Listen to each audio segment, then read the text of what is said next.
I'm honored and privileged that this day has come to recognize my accomplishments and contributions in the 9.5 years that I pitched in a Mariner uniform. With my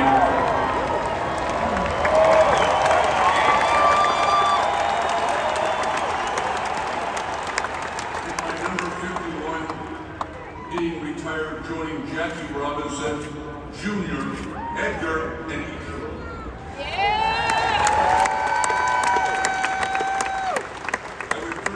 Thank the Seattle Mariners, John Stanton and Kevin Martinez for making this day happen. I'd also like to thank the Mariners front office, Camden Finney, and the Public Relations Department for all their help. We'd like to recognize those people that helped me along the way during those 9.5 years for this franchise, starting with the medical staff, and I needed their help along the way. Tom Newberg, Mitch Story, Doc Peterson, Ken Wolf, and the longtime strength coach, Pete Schmach. In the clubhouse, Henry Gonzalez and the clubhouse staff.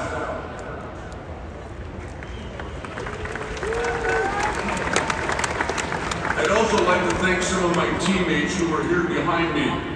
We had some great times here and a lot of firsts for this franchise. It was a lot of fun being your teammates with all of you over the years, and even playing against you. Thank you, and especially you, the fans.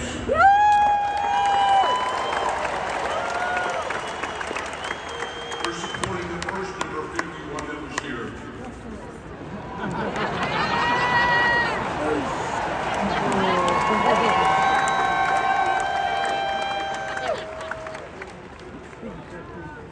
I'm sure there's a lot of Mariner fans here today who were still supporting the Mariners back in the 90s.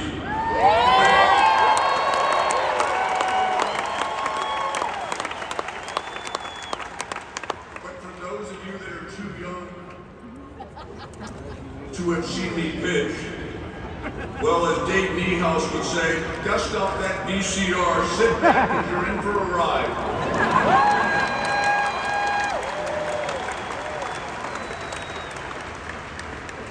It's been well documented that myself, Brian Holman, and Gene Harris got traded for your perennial all-star, Mark Langston.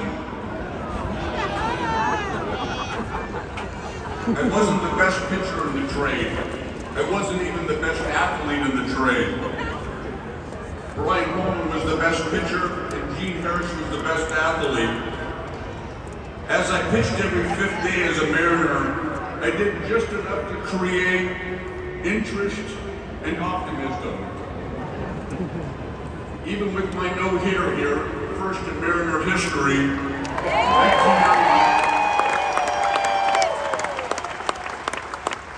it was far from perfect. I had 6 walks. You can do it, Tanner. It wouldn't be until mid-season in 1992 that I would have a conversation with Nolan Ryan and Tom House of the Texas Rangers about my mechanics. It had a huge impact on me. It's been well documented.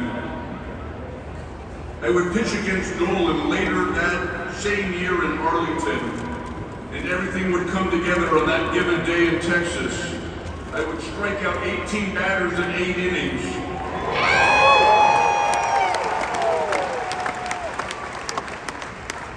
But I'd also throw my all-time high in pitch count, 160 pitches in 8 innings.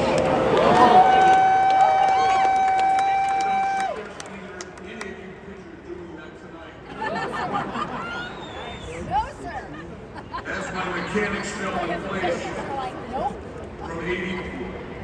from 92 to 93, I would become more consistent and have more quality starts, and end the 93 season 19-8 and end second in the Cy Young Award.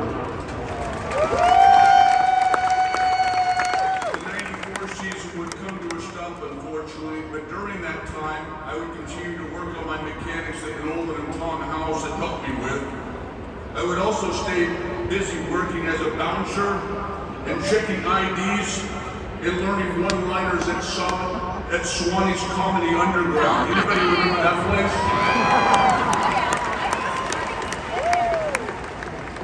It's been well documented that the 1995 season, what it meant to the Seattle Mariners franchise staying here in Seattle. It would seem like it was an unsurmountable task to overcome, losing your best player to the DL in August, along with being down 11 and a half games with a month and a half to play. But somehow, some way, refuse to lose came into place.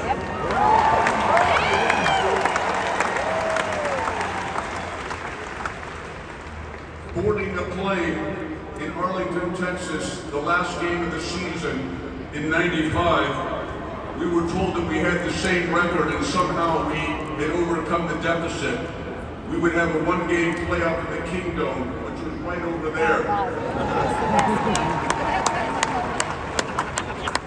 Yes, those Seattle Mariners came all the way back.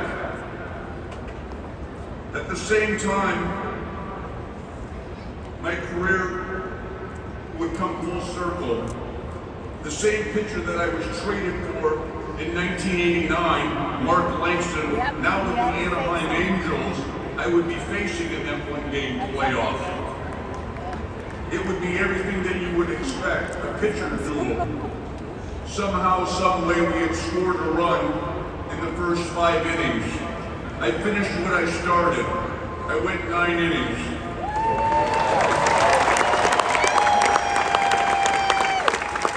I would finish the season 18-2 and win the first Cy Young Award in Mariner history.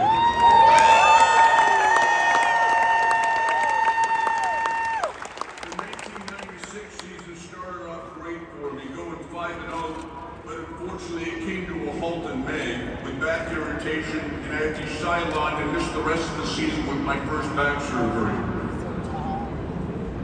The 1997 season will be extremely important for me, showing everybody that I was healthy and good to go. My health and age would not have a bearing. A couple of highlights from the 97 season would be the first pitching against the Oakland A's in the Kingdome. Everybody always wondered what would happen if I threw a 98-mile-an-hour fastball to Mark McGwire and he got a hold of one. Well, let me tell you, it goes a long way.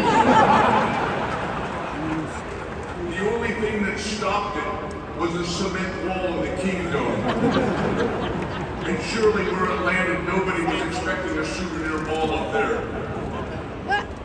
The 97 season came to an end, but not until we won another American League West championship.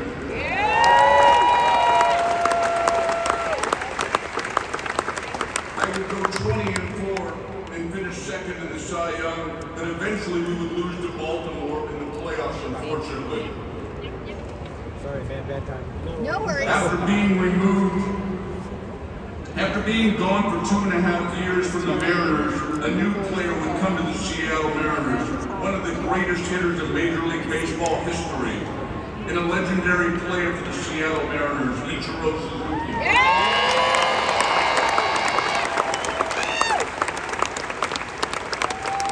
He would reach out to me writing a letter and ask me if he could wear the number 51 that I wore for 9.5 years. It was a number that he had worn in Japan. Without hesitation, I said, yes, go right ahead.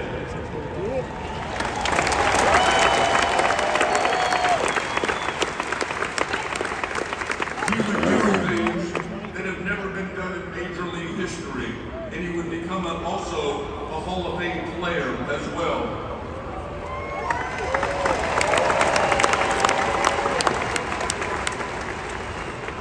The Mariners honored him last year as his number was retired, number 51. I am grateful and honored that there's room for another number 51 to be retired.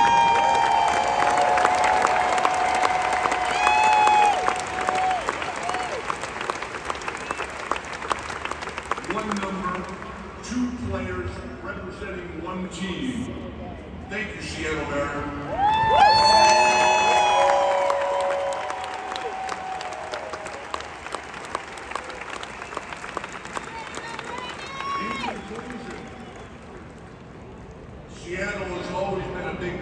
my family and my career, and it always will be.